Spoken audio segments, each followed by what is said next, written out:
When it comes to carry guns, everybody has an opinion, a preference, and a good reason for it. However, best is to see all the options first, to maybe also test a little, and then to decide. Even after the decision is made, you should keep an open mind as sometimes new information comes along that might change your mind, or there might be new developments that completely change the picture. Before we come to the list of the guns that should be at least considered as a carry gun, there is one point to be made. As there are also revolvers on this list, you might want to know why such an old school gun might still be a viable choice. The reason for it is simple. The biggest advantage of the semi-automatic is the capacity, but most often, you do not need that many rounds. However, what you always need is a reliable gun that is so simple to use that you cannot do anything wrong even under the stress of a self-defense encounter.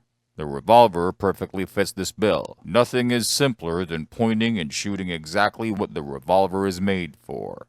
And with less moving parts, there is just less to go wrong. So, when push comes to shove, you can be sure that you can use it, and that it does go boom when you pull that trigger. And if not, just pull the trigger again. For a semi-automatic, if it does not shoot when pulling the trigger, it is rocking the slide first before you can do anything else, which goes against your instinct to pull the trigger just one more time. When it comes to the question of capacity itself, you might also not want to forget that many revolver cartridges are way more powerful than what a semi-automatic has to offer. At the same time, they are still very controllable even with a stronger round. That means that you potentially need fewer hits on target to do the job. With that being said, let's turn our attention to the guns itself. And do not worry, there are autoloaders on this list as well. Number 10. Ruger LCR. The Ruger LCR is the carry revolver for the masses. It is small, light, very affordable, and packs quite a punch. You can get it for a variety of calibers. The most common one is 38 Special Plus P, which is quite good, but not good enough for many shooters. If you want more, you can have it in 357 Magnum. However, with these, you get only 5 rounds in the cylinder.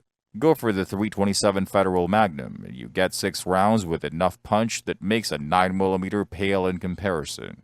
The revolver is very popular, and you can get it in different variants. It usually comes without an external hammer, but as the LCRX, you can also get it with one. It comes with a short or a 3-inch barrel. In the end, it just depends on the level of power, size, and weight that you want. Number 9. Smith & Wesson JFrame. There is a saying that goes like this. Guys talk about 1911s while they shoot Glocks and carry a JFrame.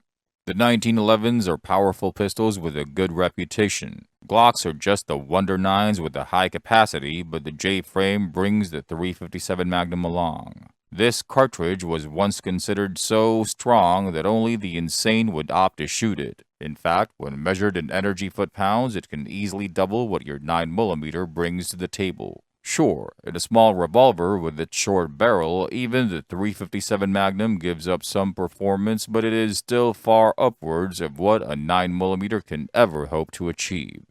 So, if you want, follow the herd and jump on the 9mm train. If you are serious about taking down an attacker with one shot in more than 90% of the cases, the 357 Magnum is your way to go. And to this, the simple handling of the gun so that you cannot forget, for example, to disengage the safety in the heat of the battle, and you have a keeper.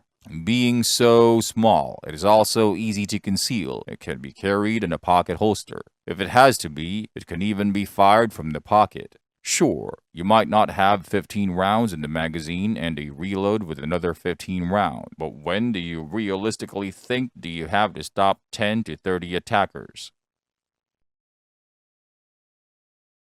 Number 8. North American Arms 22 Long Rifle Mini Revolver. On the other end of the spectrum is the small is not enough brigade. Here, the gun must be so small that smaller is impossible. For them, the NAA revolver is the perfect answer. It is so small that it easily fits in every pocket, and it weighs only 4.5 ounces. For this, you get 5 rounds of 22 long rifle with a low performance out of a short barrel. However, as a last-ditch defense, it is better than nothing. Number 7. Glock 23. If you look for a small autoloader that gets you a better performance than 9mm can, the Glock 23 is your way to go. While it is not as popular as the Glock 19 and 9mm, it still has its fans, as it comes chambered with 40 Smith & Wesson. This might not be a powerhouse like a 357 Magnum, but is a level better than the standard 9mm. You get a capacity of 14 rounds in a gun that is light and small enough to be carried every day the whole day. Number 6. Ruger SR 1911 Commander. The 1911 design from legendary John Browning is by now more than 110 years old, and still one of the most popular pistols out there. This alone says a lot about it. It is reliable enough, easy enough to shoot, easy to control, and just a beauty. There are many who prefer this over the plastic guns, and Ruger has aimed at that segment of the market with the SR 1911 Commander. Chambered in the good old 45 ACP, it is all what American autoloaders are about. In the Commander size, it is just right to carry, and its weight soaks up the recoil force of the 45 ACP quite well. Number 5. Ruger LCP-2. The Ruger LCP-2 is one of the stars when it comes to very small guns chambered in 380 ACP. The fame started with the LCP, and the LCP-2 improved on everything where the LCP was lacking. This gun is just tiny and thereby super easy to conceal. It is also very lightweight, helped by the few rounds of a light cartridge. It is inexpensive, and when you carry it, you can almost forget that it is there. While the 380 ACP is not necessarily known for a stellar performance, that is the compromise you have to accept when you go that small, and it does the job well enough when called upon. Number 4. Glock 43. Size does matter, and in the area of handguns for carry, there are two sizes to be considered. There is the gun where smaller is better, and the caliber where bigger is better. However, a bigger caliber necessitates a bigger gun, so somewhere there must be the one spot where the smaller pistol meets the caliber. Now, while you might want to argue if 9mm is the best caliber, it clearly beats 380 ACP, and if you do not want to get bigger with your guns, you have to accept limits on the cartridge. So accepting the size of the 9mm for the caliber, it is time to bring up the Glock 43 for the size of the pistol shooting it. Here you get a round for grown-ups in a gun that is small enough to be easily concealed and shot acceptably accurate.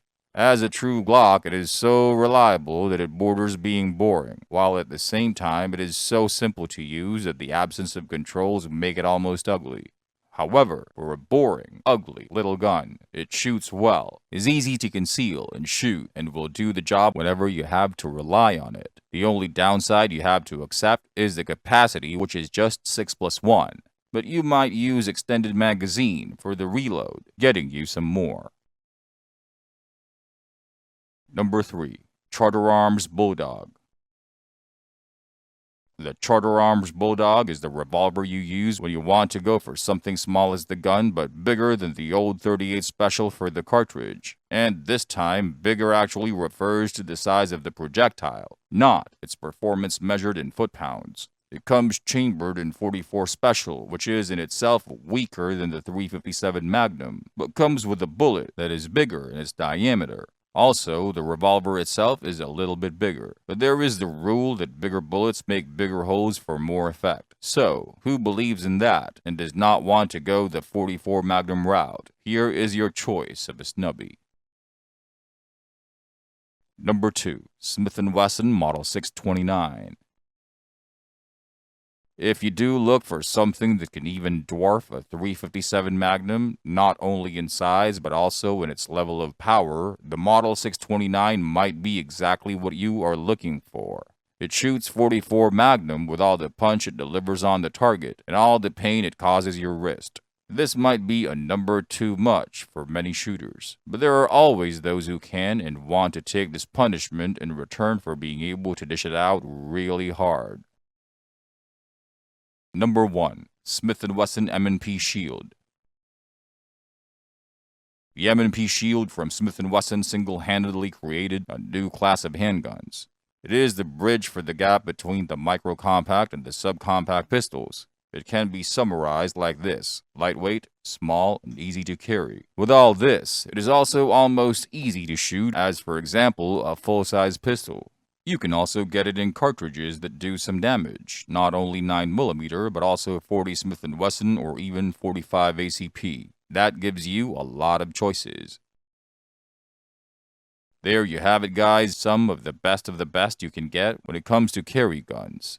If you think we forgot one here, let us know in the comments. And if you carry one of our picks, tell us in the comments how it works out for you.